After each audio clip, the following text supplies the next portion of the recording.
Civil હોસ્પિટલના trauma સેન્ટરના surgery વિભાગના રેસિડેન્ટી તબીબો હડતાળ પર ઉતરી ગયા છે. નશાની હાલતમાં આવેલા એક દર્દીની સારવાર દરમિયાન ઉદ્ધત વર્તનથી થયેલી માથાકૂટે મોટું સ્વરૂપ ધારણ કરી લીધું છે.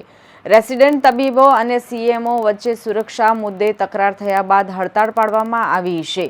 સિવિલ હોસ્પિટલના સર્જરી તબીબો ટ્રોમા સેન્ટરમાં એકઠા થઈ ગયા હતા, જેના પગલે સુપ્રિન્ટેન્ડન્ટ સહિતના દોડતા થઈ ગયા છે.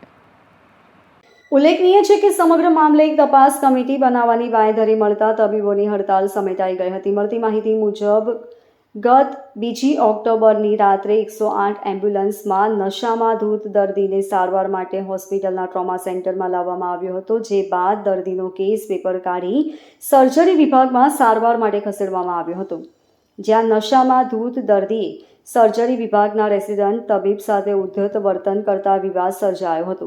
રેસિડન્ટ તબીબે આ મામલે ટ્રોમા સેન્ટરમાં હાજર સીએમઓને જાણ કરી સુરક્ષાનો મુદ્દો ઉઠાવ્યો હતો. સુરત સિવિલ હોસ્પિટલમાં આરએમઓ ડોક્ટર કેતન નાયકે જણાવ્યું હતું કે રાત્રે એક આલ્કોહોલિક પેશન્ટ આવ્યો હતો, જે ખૂબ જ રાવડી હતો, વધારે પૂરતો દારૂ પીતો હોય એવું જણાઈ આવે છે અને તેને 108 દ્વારા લાવવામાં આવ્યો હતો. એ બાબતે કંઈક સીએમઓ અને રેસિડન્સ ફરજ પરના રેસિડન્સ ડોક્ટરો અને એમની વચ્ચે થોડીક બોલાચાલી થઈ હતી. એ પેશન્ટે તો સારવાર કરીને પાછો પોલીસે સોંપી દેવાયો, પરંતુ ત્યારબાદ એ લોકો અમુક ઇસ્યુઝ અને જૂના કંઈક અમુક પીઆઈયુ રિલેટેડ થોડા ઇસ્યુ એવી રીતે હડતાળ પર ઉતર્યા હતા. પછી સમજાવટના અંતે મામલો થાળે પડી ગયો હતો અને જે કંઈ એમની માંગણી પીઆઈયુ રિલેટેડ છે તે આજે બોલાવ્યા છે. અધિકારીઓને અમે એ બધા જ પ્રશ્નો બને તેટલા ઝડપથી સોલ્વ કરવામાં આવશે. દર્દીઓને ખાસ એટલે કે ટ્રોમા સેન્ટર પૂરતું જે કોઈ 108 આવે તેને સ્મીમેરમાં ટ્રાન્સફર કરવાની વાત કરી હતી અને સ્મીમેરના આરએમઓને પણ મેં ફોન કરીને જાણ કરી હતી, એટલે પેશન્ટો પણ મેનેજ થઈ ગયા હતા. આજે સમગ્ર ઘટના બાબતે એક તપાસ કમિટી બનાવવામાં આવશે.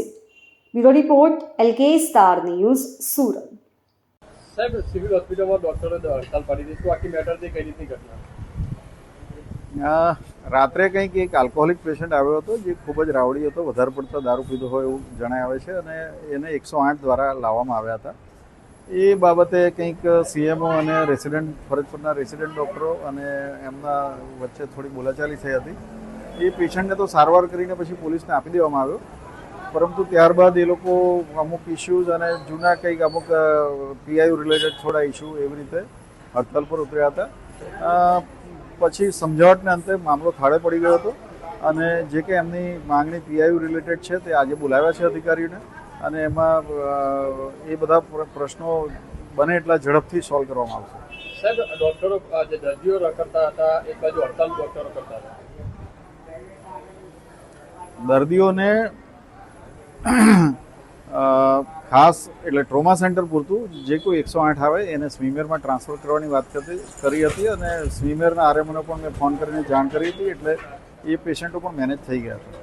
તો સાહેબ, આ જે રેસિડન્ટ ડોક્ટર હડતાળ કરી તો તેની સામે કોઈ તપાસ કેવું? આ જે સમગ્ર ઘટના બાબતે એક તપાસ કમિટી બનાવવામાં આવશે એ પ્રકારની વાત છે.